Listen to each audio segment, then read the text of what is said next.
I dressed quickly and slipped out of the house. The night was dark, the trees scarcely whispered. A soft, chill air breathed down from the sky. A smell of fennel trailed across from the kitchen garden. I went through all the walks. The light sound of my own footsteps at once confused and emboldened me. I stood still, waited, and heard my heart beating fast and loudly. At last I went up to the fence and leaned against the thin bar. Suddenly, or was it my fancy, a woman's figure flashed by a few paces from me. I strained my eyes eagerly into the darkness. I held my breath. What was that? Did I hear steps, or was it my heart beating again? "Who is here?" I faltered, hardly audibly. What was that again? A smothered laugh, or a rustling in the leaves, or a sigh just at my ear? I felt afraid. "Who is here?" I repeated still more softly.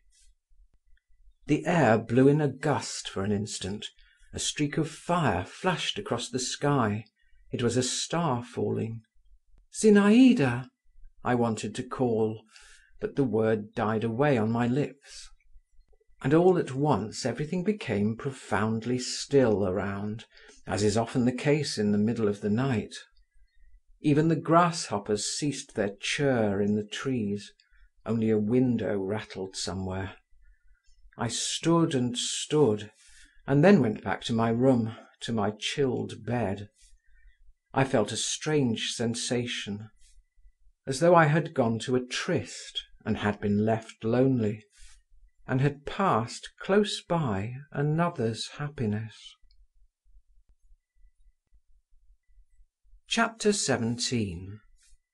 The following day I only had a passing glimpse of Zinaïda. She was driving somewhere with the old princess in a cab. But I saw Lushin, who, however, barely vouchsafed me a greeting, and Malevsky.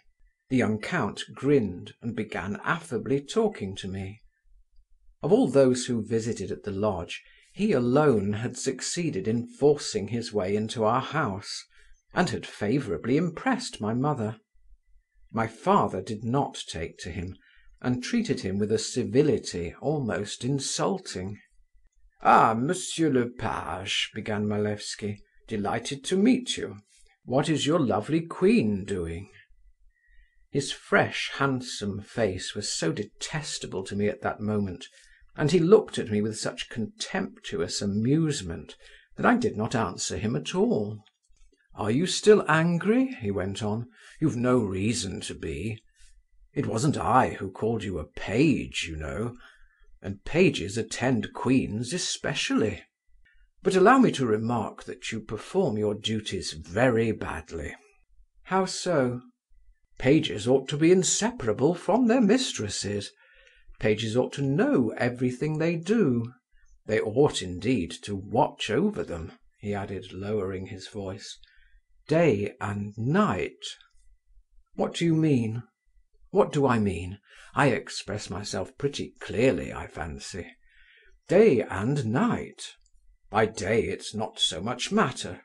It's light, people are about in the daytime.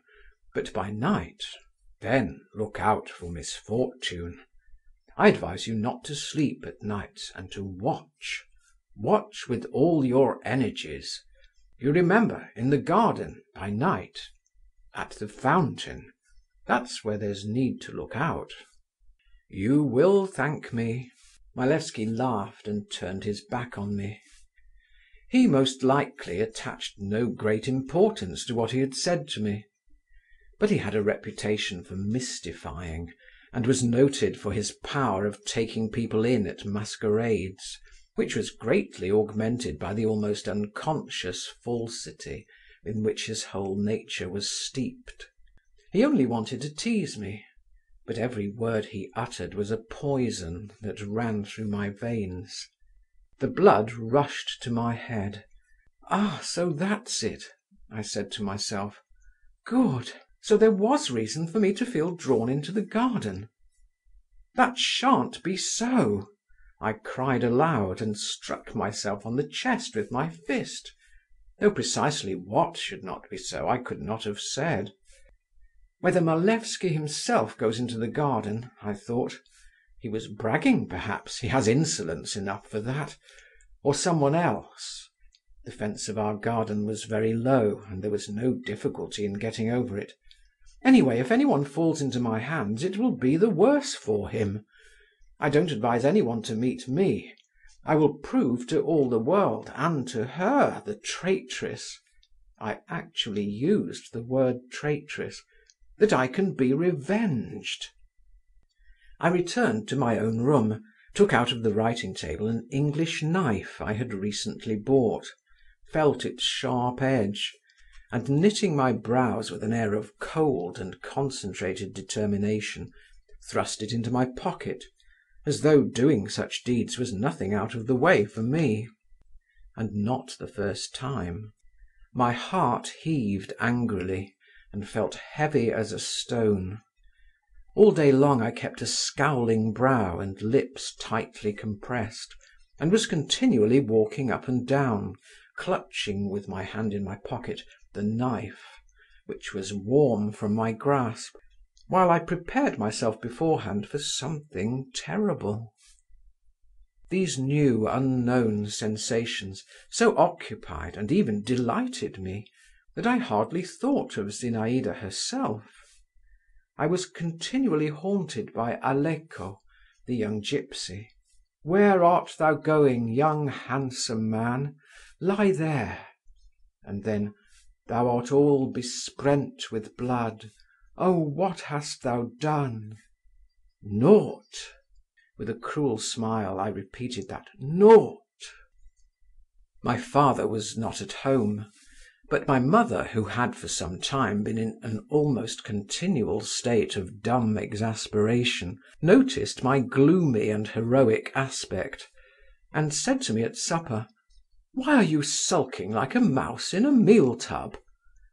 I merely smiled condescendingly in reply, and thought, if only they knew. It struck 11. I went to my room, but did not undress. I waited for midnight. At last it struck. "The time has come," I muttered between my teeth, and buttoning myself up to the throat, and even pulling my sleeves up, I went into the garden. I had already fixed on the spot from which to keep watch.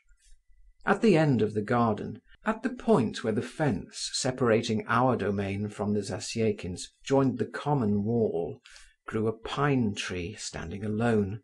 Standing under its low, thick branches, I could see well, as far as the darkness of the night permitted, what took place around.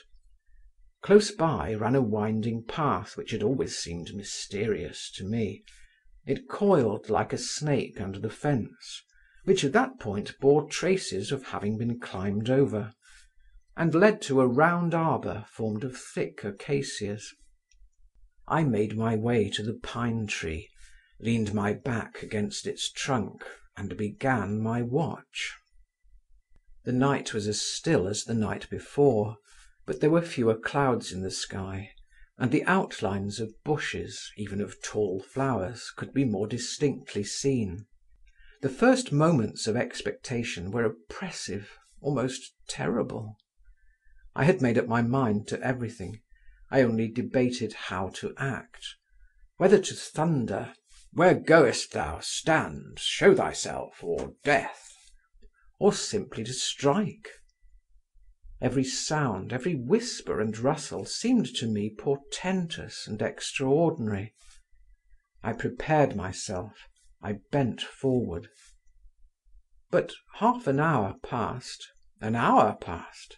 My blood had grown quieter, colder. The consciousness that I was doing all this for nothing, that I was even a little absurd, that Malevsky had been making fun of me, began to steal over me. I left my ambush, and walked all about the garden. As if to taunt me, there was not the smallest sound to be heard anywhere. Everything was at rest. Even our dog was asleep, curled up into a ball at the gate.